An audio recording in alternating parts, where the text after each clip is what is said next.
Welcome to the Taste of Place podcast, where we share inspiring stories from chefs, artisans, and leaders in the culinary and travel industries. Join us as we meet and learn from these unique and fascinating characters in our field. I'm your host, Eric Wolf. Thanks for listening. Welcome to episode 71 of the Taste of Place podcast. Today, we will be speaking with Joe Carlucci. Joe Carlucci owns Valentina's Pizzeria in Madison, Alabama, in the United States. His 30 years in the pizza industry have brought remarkable highs and devastating lows. He's worked hard to create a culture at Valentina's where employees take pride in their work, and that's one of the reasons Valentina's is the 31st best pizzeria in the United States and the #1 pizzeria in Alabama. Joe is the 2024 Best of the Best World Master Champion at the International Pizza Challenge, a 9-times World Pizza Champion, and a 2-times Guinness World Record holder, and father to his daughter Valentina, after whom his pizzeria is named. Here's our conversation with Joe. Joe, welcome to the Taste of Place podcast. Well, thank you for having me. It's an honor to be on. I appreciate the opportunity. Joe, I've been looking at I don't know if you want to call it a resume or your biography or whatever, but you are Mr. Pizza. I'm looking at all the awards that you've achieved over the years. So Best Pizza in Alabama, one of the top 50 pizzas in the United States, Best World Pizza Master Champion, Guinness World Record holder of highest pizza toss. What else? What have we missed here? What else do you do with a pizza?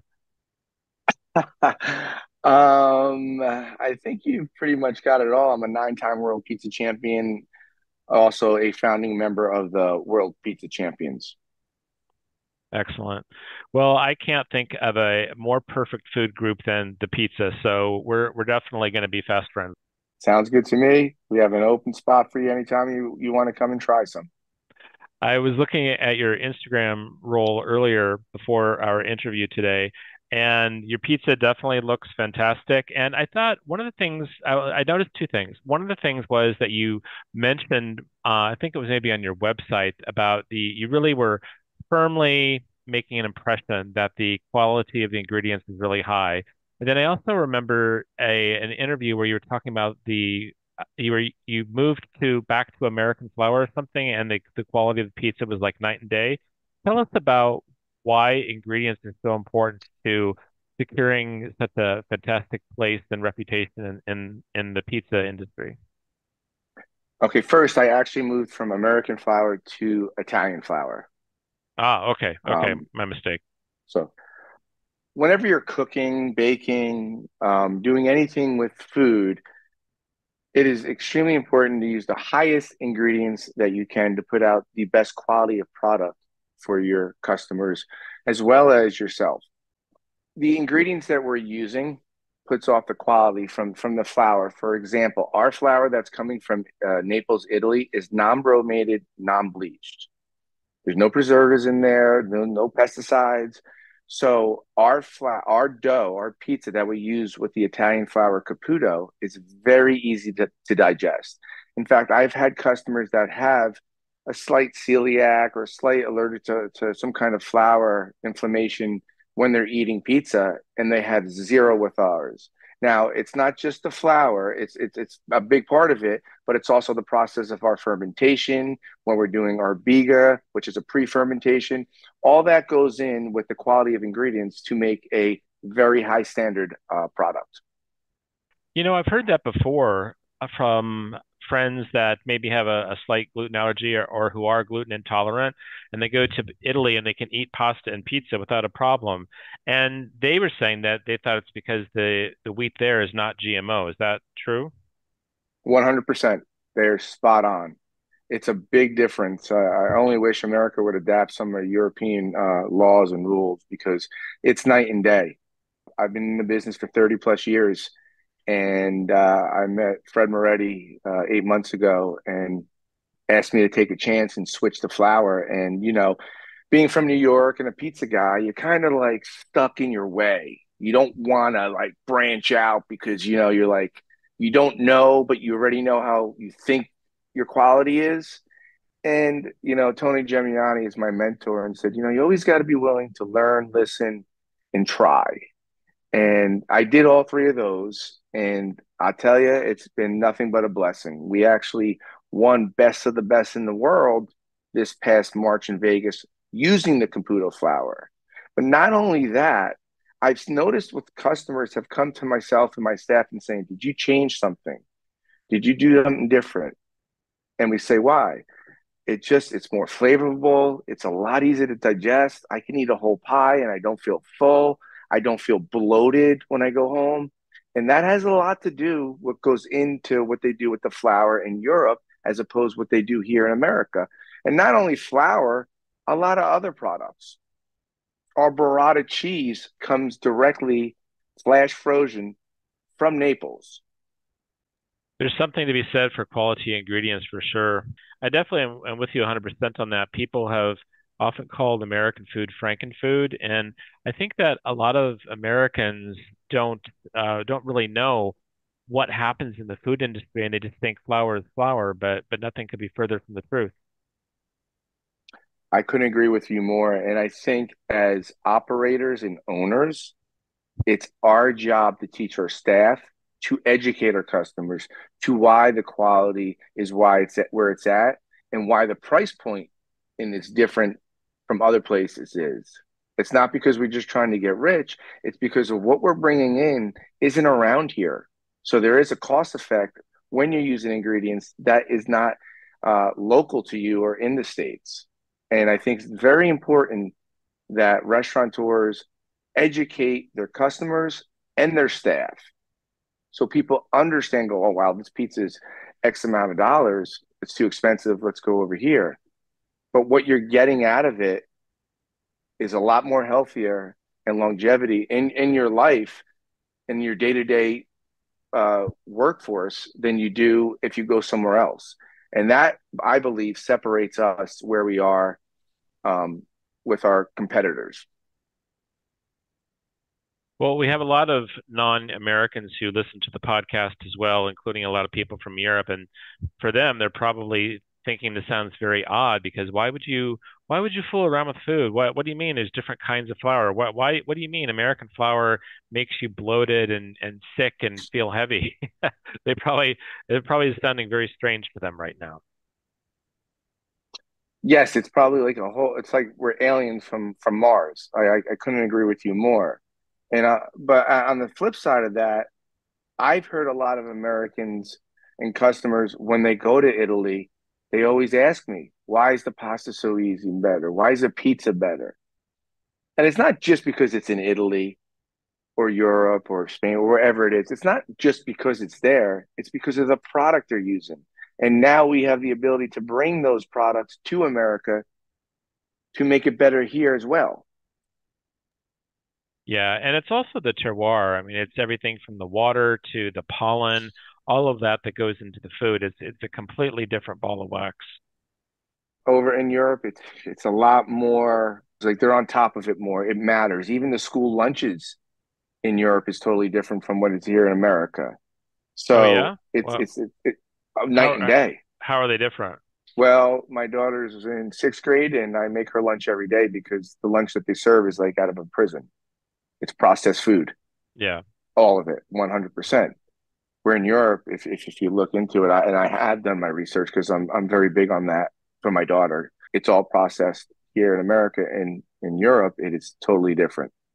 Where they're getting more healthier food, they're getting fruit, they're getting salad, they're getting real non-processed foods to eat for lunch.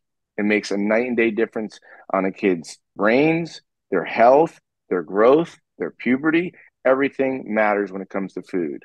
People do not realize that and they take it for granted here. Whereas I believe in Europe, it's a way of life. I think that's the difference. It's a way of life. I I think believe Americans were a little lazy in that sense. We're big on the fast food. We're big on we have to go here, we have to go school event, and we don't really care or we worry enough about that and look into it as deep as Europeans do.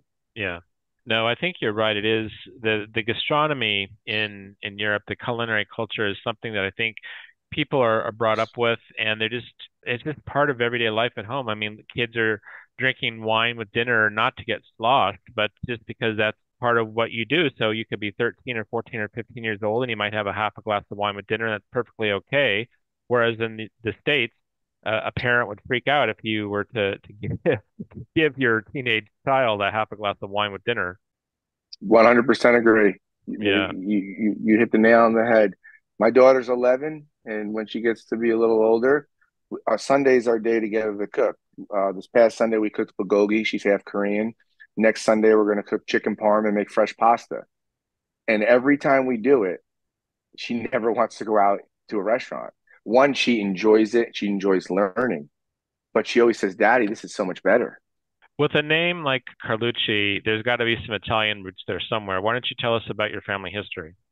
Well, my grandparents are from Sicily and Naples, and they moved here and grew up in Pillen Bay in the Bronx, New York, where my mother and father grew up. And then I grew up outside of the Bronx, out in Westchester, Putnam area. I've been to Italy about 13 times for competing anywhere from Rome, Sicily, Lecce, Sassa Maggiore, Milan. I mean, I've been to a lot of places competing with pizza and met a lot of great people over there. Never got to go visit my family yet, but I would like to take my daughter next year. And how did you find your way to Madison, Alabama? Well, I found my way to Madison, Alabama about 15 years ago. I used to be a consultant. I used to help open up restaurants. A gentleman by the name of Joe Moore was opening a place and saw myself and Tony Gimignani at a pizza expo and asked if we would come and and help him. He had no clue, no experience in the food industry, but wanted to do a pizza place. So Tony and I, excuse me, went to Alabama. And when you think of Alabama, you think of like a TV show or a movie called My Cousin Vinny, and it was absolutely beautiful, and it was a very nice place, and they kept flying me back. I went to Italy to compete. I went to Vegas, and I just fell in love with it, and I ended up moving back here when I was finished and doing some consulting and working for the gentleman. Madison, that's in Huntsville, is that right? Yeah, it's Huntsville's a city, and so is Madison, but it's like the sister to Huntsville. They're like 10 minutes apart from each other, so Okay. it's not really that far. Okay. All right. I've been to Huntsville before. When I saw that your restaurant was located in Madison, that didn't really ring a bell with me, but now I have a context. So that's actually a decent location, and I think there isn't there a NASA tourist attraction there and training camp? We have Space Camp here, and then we have defense contracting for the United States, which employs over 40,000 people. We have a very large presence. We have an FBI headquarters. We have Google, Amazon, and I believe Facebook now is coming again. It's a lot of military. It's more of like a hub in a sense. So it's not like, you're out in the middle of nowhere, but at the same point, very displexed group of people and individuals here. Yeah. Well, that's a lot of reasons to visit for sure. I'm sorry. I'm looking at your menu and I'm trying to figure out which pizza might be my favorite, and I can't seem to get past the Valentina. You had me at Peppadew peppers. Love those things. They have pepperdew peppers is a South African pepper. It's sweet Hmm. and spicy. And the Valentina has a great blend with chorizo, the sweetness of the caramelized onions, cherry tomatoes, balsamic glaze, and then fresh basil. It's actually one of the top ones. And in 2010, I won best in the country with that. It's a very complex, but a lot of flavors going on. And the pepperdew peppers just put it over the top. We actually use pepperdew peppers in probably about 30% of my food and on the menu. Yeah, they are fantastic peppers. Would you say that's your favorite pizza on the menu? Your personal favorite? Absolutely 100%. Not because it's named after my daughter, just because of the flavor profile that it puts out. Well, with 30 years in the industry and clearly a lot of successes under your belt, what kind of advice would you give to other restaurateurs who might be struggling after the pandemic? There's all kinds of economic strife going on. It's hard to find workers. There's the list of reasons why not to be in business right now is a lot longer than why to be in business. What kind of advice could give those struggling restaurateurs who maybe just need a little bit of inspiration to get them over that hump? Do your homework, educate yourself, don't be ignorant. There's plenty more resources now than there was 30 years ago. from the internet to speaking engagements at these shows and expos. Be willing to learn, be willing to ask questions. And the one thing that I believe to make a successful business is you need to teach culture, culture, culture, culture, culture in your workforce. You'll have little to no turnover and you'll be extremely successful. It's not easy, but you have to teach it and you have to start with yourself. You're talking corporate culture then. What do you mean by corporate culture? Well, company culture as opposed to culinary culture. Well, yeah, company culture, absolutely. Before Okay. anything, before culinary culture, you need to teach company culture. Because if you can teach company culture, you can absolutely teach culinary culture. That's it. That's interesting. You had quite a very fast list of suggestions, so it's obvious that you've thought about that before a lot. That's great information. I think part of your big success as well was that you have a great story. The history of the restaurant, your move from Bronx down to Alabama. I mean, that was clearly an excellent list of suggestions you had for people. You've thought about this before. You've probably been asked this question before. So I think that will certainly help some of them to focus. But I think that maybe your USP or unique selling proposition is the story that you can tell.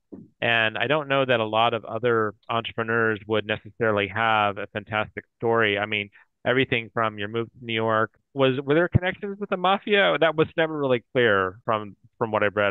Let's just say I didn't have connections, but the people that was involved with had some sort of connection that led to me having not a connection, but an obligation, if that makes sense. Ah, okay. Okay. Understood. Understood. But you've got a fantastic story, and not just your own history and how you came to do what you do, but the awards that you've garnered. I mean, not many people have Guinness World Record titles. How important do you think that storytelling is to success? Is it absolutely essential, or is it a nice to have?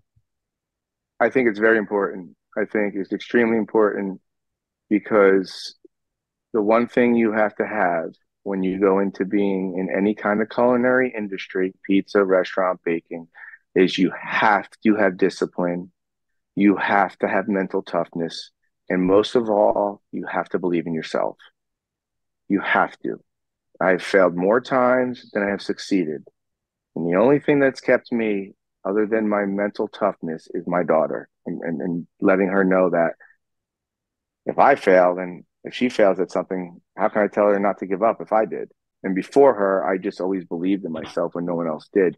You, whatever you're going to start, this is hard. This, you know as well as I do. This industry is extremely tough. The percentage rate of failing is higher than anything in the world, and people look down upon you in this industry and your staff. You have to put that aside. You have to put blinders on, look in the mirror, see how you can be a better boss, manager, friend, brother every day. It's not easy and it's not hard, but you have to remember this. One day in sales doesn't make a week, and 1 week in sales doesn't make a month. It's a marathon, it's not a sprint. And I've Yeah. learned that over my years. And I challenge anybody that really, really has a passion for what they're doing to really do your research, really, really focus on if you really want to do this because it's life changing. And I love what I do and I love trying to challenge my people to challenge me. And Hmm. I believe my story from failing in the past to winning all these accolades is something to shoot for other people. Maybe not the awards, but hey, maybe someone's listening saying, okay, maybe this is a bad day. Maybe tomorrow will be better.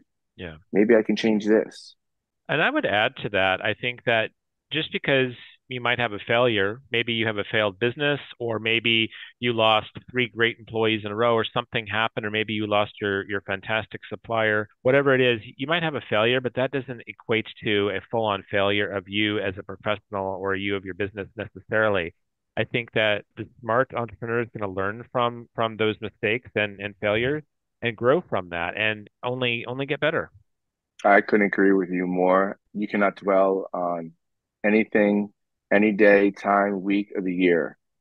You have to have the mindset to move on and move forward, whether you lose a good employee, whether your best vendor cuts you or can't serve you anymore. You have to be kind of like an octopus in the sense of, okay, now I have to navigate to this. Your brain always has to be working. And every bad thing that happens, I have trained and learned myself to be happy about it. Okay, Hmm. good. Because something good's going to come out of it. Even if I fully don't believe it, I keep thinking that, okay, the best employee left. Now we're going to get one through the door next week. That food vendor can't get me this. Okay, we're going to find another one. Hmm. If you don't get that thought process, you're going to fall and you're going to start tumbling and thinking and guessing and second guessing yourself on certain things. And you cannot second guess yourself. I am just curious, have you ever had the conversation with anyone that said the foods you serve weren't really authentic because you're not in Italy. You know, you're using a lot of imported ingredients, but there's this big conversation about Italian American food, of course, and authentic Italian food. And people say, well, you can't get spaghetti and meatballs in Italy, and you can't get chicken parmesan in Italy. And you mentioned chicken parmesan earlier in the discussion. I happen to love chicken parmesan, and just because it's not from Italy doesn't mean it's a bad dish. So has anyone ever tried to put one over on you and said that this wasn't authentic? Every day and twice on Sunday. I had a lady come in yesterday and she said, your cracker thin is not authentic. I'm from Chicago. I said, okay, tell me what authentic means to you. Tell me what flour the company you went and used and tell me about it. She couldn't answer the question. Yeah. I had another couple come in and said, this is not authentic Italian food. I said, you're right, it's not. Because in certain regions in Italy, if you're educated, you wouldn't like it because Neapolitan pizza is totally different from what I'm cooking. I don't advertise Neapolitan. It's cooked in 90 seconds at 7 to 800 degrees. I have people from New York. Oh, this is not authentic New York. I lived there for 30 years. Okay, enlighten me. Tell me what your experience in New York is because you live there. You think you're a culinary guru now. Yeah, I right. always, and I don't like discredit what they're saying. I challenge them to explain. And then I have people go, the only pizza we'll eat is yours unless we go to Italy. So I have it all the time. I try to educate and take that criticism um, to the point to making them understand what we're trying to do. We don't have on our window New York style, Italian style. All we have is Valentina's Pizzeria and Wine Bar by Joe Carlucci. When they come in, our staff is educated to know about pre-fermentation, our biga, our 00 flour that's non-bromated, non-bleach, and what it does and how it helps you digest. That's what we offer. We never try to compare it. If they try to compare, I just explain to them, listen, you want to go to Italy and get this, you're going to get a different pizza. Totally different. And I understand that. It doesn't mean it's better or worse. Yeah. The lesson here is that everyone's different, and really what it boils down to is, do you like it or not? I've had so many people come to me asking for recommendations of wines, and I'm not a sommelier. I've never done the master wine tasting course, right? I don't know any of those things. I know where some obscure varietals come from, and that's about it. And the most important thing is I know what I like, right? So I can tell someone that I like a Viognier, for example, or a Roussanne, but that might sound impressive, but that's about the extent of it. Don't ask me Yeah, about the terroir of France or northwestern Spain, and don't ask me about which vineyards I like because honestly, I don't know. I know what I like, and maybe I don't like that Viognier, and I like this other one here, and maybe I like Joe's Pizza better than another one down the road. It's what we like when we like it. exactly. I always tell my staff our only competition is ourselves to be better every day. If somebody doesn't like our style, we don't say we're better than the guy down the road. That's for them to decide. If they Yeah. want to use high sodium, low quality ingredients, then let them go there. The experience they get here is going to be different. Our only challenge and competitiveness is with each other and ourselves to be better every day with our product. So last question here. Were you living in your car or were you hiding in your car to avoid repossession? I was actually hiding my car in my garage. My house was in foreclosure. My car was going to be repossessed because I was just struggling to make it when I had a food truck. I was doing these jobs all over North Alabama, and I wasn't making enough to pay child support or the bills. And I would actually sell my daughter's bed, couch, washer, dryer. She was on with me right now. She would tell you that she actually came home and furniture was sold. Again, that's just for someone listening to not give up, fight, do anything you can, kick, scream, scrab, whatever you have to do. And I did it. It was a very low point, but I always had that belief like, hey, if this is the worst it's going to get, I can get through it. And the same with this industry, because it's a very, very tough industry mentally to get into. It's very tough. And it's very tough to manage multiple personalities. Yeah. We have 50 employees, and I hired a life coach for the staff full time. Wow. And how's that working I, out? well, I have a 2% turnover ratio. I have 50 employees. We do a family meal twice a month on a Friday or Saturday night. And I have a break room with Costco. We spend about $400 or $500. I have life insurance on six of my employees. After 5 years, they can cash out and take that money. It's all theirs that I put in. I believe in empowering your people. I believe in letting them know you believe in them and caring, because I might be a great pizza guy and a good owner, but I need to be a better leader and believe in my people, whether it's like you just said about wine. I don't know anything about wine, but I got some great, my GM knows about wine. So I give her the olive branch and she blesses me, and the numbers are in order and they feel like they're a part of it. And I believe that culture and believing in your team and the life coach having, because listen, we all have problems every day. Yeah. And for someone to come in and talk about it, or if they have an upset thing here, but with work, and he could help manage them, whatever I'm paying him can't touch what they're going to do for me in 4 hours with our ticket average. We're also only open 27 hours a week, and we're closed 2 days, and we're not open for dinner. So my whole vision in this industry now is career, culture, lifestyle. For them to make a career out of it, to have great culture, and then to have a lifestyle where you could have kids and a family, and you still work in a restaurant and you're still making a great living. And so far, it's been extremely successful because of all my people that I have. I love that. Career, culture, lifestyle. Did I get that right? Yes. That is excellent. That's your inspiration right there. That's your legacy, Joe. A lot of past triumphs to see the vision and to give people the chance. And I'll tell you, anybody listening, if you can build a great culture, people will die for you. They'll believe in you. They'll do anything you want for them, and you just got to believe in them and believe in yourself. I'm telling you, it's been a blessing, and I can't sit here and talk about me because I have 50 people from 14, 15-year-old kids that have been with me 3 or 4 years now that are graduating, to grown adults that are leaving other jobs to come work here because they're like, this is fun. There's no yelling, there's no cursing. And, don't get me wrong, we have our hiccups, but it's no drama. It's like brother sister drama. No one Yeah. comes in drunk. There's no cell phones allowed on the floor. They're all in their lockers. There's no loop earrings. The uniform is completely the same. I purchase the apron, which is totally different than most restaurants as far as the style. I purchase the shirt. They have to buy all the same jeans, all the same socks, and all the same shoes. And when you come in, our prices are high, but everything comes together. The quality, the culture of the restaurant, the knowledge of the staff, knowing what they're doing, and at the end, the product. I love it. Joe, if I find myself in your neck of the woods, I am definitely going to make a plan of trying to come and visit to try one of your pizzas because they sound fantastic. You sound like a fantastic guy as well. I would love to sit there and have a glass of wine with you and just talk to you about your life. I mean, I think how much can we say in 30 minutes, right? But I think some of the best Yeah, dinners I've had are these 4 to 5 hour extravaganzas, and they're not in fancy restaurants. They're not in Michelin restaurants. I can guarantee that. It is where the conversation has carried the meal. The food is already fantastic, but the conversation takes it to the next level. And I think that is the kind of that's. conversation I would have with you.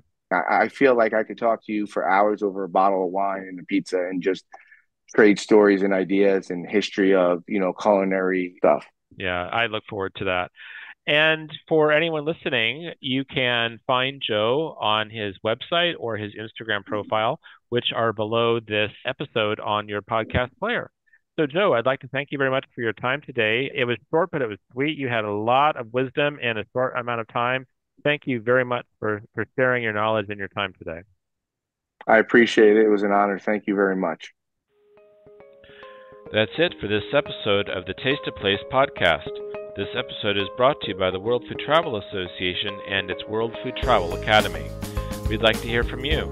We invite you to share your ideas, questions, and thoughts about the podcast by emailing us at help@worldfoodtravel.org, or you can connect with us and comment about the episode on major social media platforms.